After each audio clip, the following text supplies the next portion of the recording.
नमस्कार।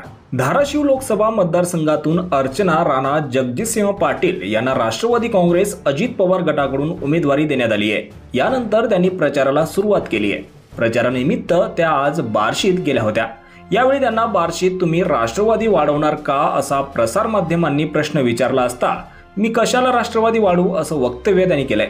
दरम्यान अर्चना पाटील यांच्या या वक्तव्यानंतर मोठी खळबळ उडाली आहे।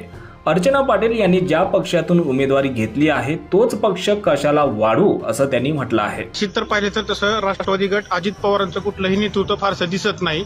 मग फक्त राजेंद्र राऊत आमदार आहेत, त्यांचंच एक इथं गट आहे। मग तुम्ही तुमचं राष्ट्रवादीचं वर्चस्व इथं वाढवणार आहात का? कसं करणार? मी कशाला वाढवू म्हणजे मला काय कळतच नाहीये। मी महायुतीची उमेदवार आहे। मी महायुतीला उमेदवारी मोदी साहेबांना पंतप्रधान करण्यासाठी 400 पार जाण्यासाठी आहे आणि राजेंद्र राऊत साहेब महायुतीचे घटक आहेत। माझा नवरा स्वतः बीजेपीचे आमदार आहेत आणि मला ते इकडून निवडून दिले। मी भगवंताच्या दर्शनाला आलेले जाता आणि एक हळदी कुंकू आता मी निवडून येणार आहे आणि मला राजेंद्र राऊत साहेबांचा भावासारखा पाठिंबा असताना माझा गट पक्ष हा महायुती वाढणार।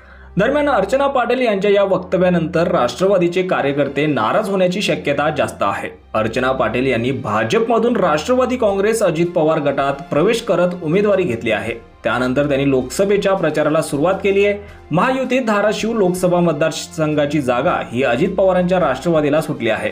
त्यामुळे अर्चना पाटील यांनी राष्ट्रवादीत प्रवेश करत उमेदवारी घेतली आहे। दरम्यान अर्चना पाटील यांच्या या वक्तव्यामुळे अजित पवारांच्या राष्ट्रवादीची मात्र चांगलीच गोची झाली आहे। यावर तुम्हाला काय वाटतं? तुमची प्रतिक्रिया कमेंट बॉक्समध्ये नक्की कळवा आणि असेच राजकीय घडामोडी पाहण्यासाठी चॅनलवर नवीन असाल तर सबस्क्राइब करून बेल आयकॉन दाबायला विसरू नका। धन्यवाद।